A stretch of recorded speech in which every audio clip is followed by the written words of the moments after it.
नमस्कार, इस वीडियो में आपका स्वागत है। आइए हाइड्रोकार्बन के अंतर्गत क्या होता है जब केवल रासायनिक समीकरण के अंतर्गत महत्वपूर्ण रासायनिक समीकरण जाने। तो प्रथम रासायनिक समीकरण इस प्रकार से, सोडियम एसीटेट को सोडा लाइम के साथ गर्म किया जाता है तो क्या होता है। इसी प्रकार से फिनॉल को जिंक चूर्ण पर प्रवाहित किया जाता है तो क्या होता है। नेक्स्ट, मीथेन की क्लोरीन से सूर्य प्रकाश की उपस्थिति में अभिक्रिया तथा इथेन को ऑक्सीजन में जलाया जाता है तो क्या होता है।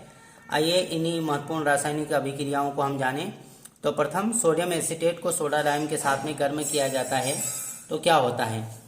तो सोडियम एसीटेट लेंगे, प्रथम रासायनिक समीकरण को हल करते हुए CH3COO Na sodium acetate plus NaOH sodium hydroxide गर्म करेंगे कैल्शियम ऑक्साइड की उपस्थिति में। सोडियम एसीटेट को सोडा लाइम के साथ में गर्म किया जाता है तो CH एक हाइड्रोजन यहाँ से NaOH से एक हाइड्रोजन आकर यहाँ पर जुड़ जाएगा। बनने वाला उत्पाद होगा मुख्य उत्पाद CH4 अर्थात मीथेन। अब दो सोडियम है, यह बनेगा Na2 और एक ऑक्सीजन यहाँ पर आ जाएगा CO3 Na2CO3 सोडियम कार्बोनेट। तो जब सोडियम एसीटेट को सोडा लाइम के साथ में गर्म किया जाता है तो मीथेन व सोडियम कार्बोनेट प्राप्त होता है।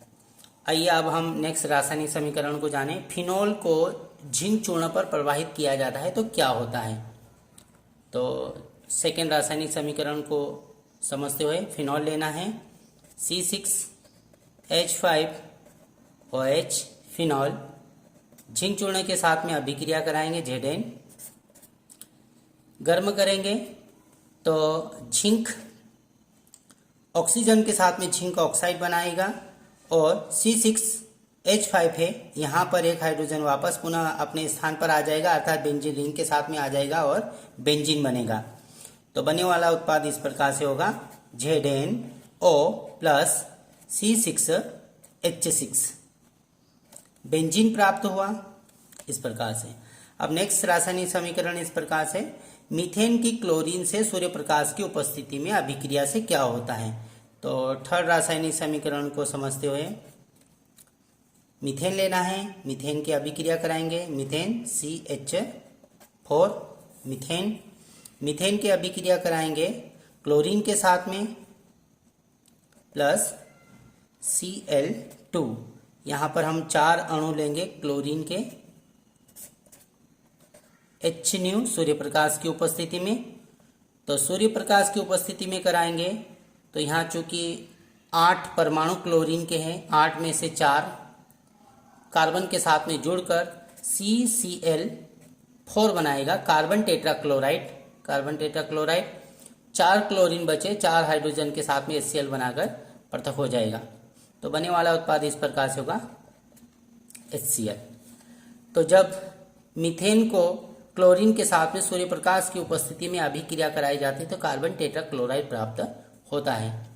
आइए नेक्स्ट रासायनिक समीकरण को जाने, क्या होता है जबकि अंतर्गत मीथेन को ऑक्सीजन में जलाया जाता है तो क्या होता है, क्या अभिक्रिया होती है, केवल रासायनिक समीकरण के माध्यम से जाने। तो नेक्स्ट रासायनिक समीकरण, इथेन को ऑक्सीजन में जलाया जाता है तो क्या होता है। तो इथेन लेना है, इथेन अर्थात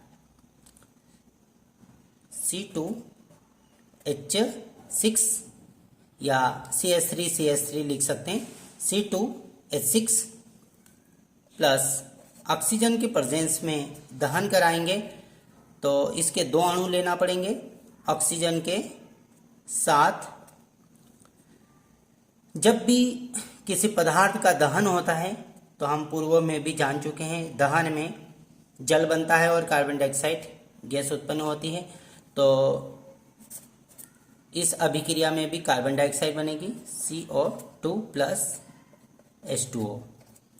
अब रासायनिक समीकरण को बैलेंस कर लेते हैं, चूंकि यहाँ पर 4 कार्बन हैं तो 4 CO2 बनेगी। इसी प्रकार से ऑक्सीजन यहाँ पर चले गए, ऑक्सीजन यहाँ पर 8 चले गए, हमारे पास 14 हैं। अब बचे हमारे पास 6, तो ये हमने कंप्लीट कर दिया। 6 और 8 14, इस प्रकार से। तो बनने वाला उत्पाद कार्बन डाइऑक्साइड और जल होगा।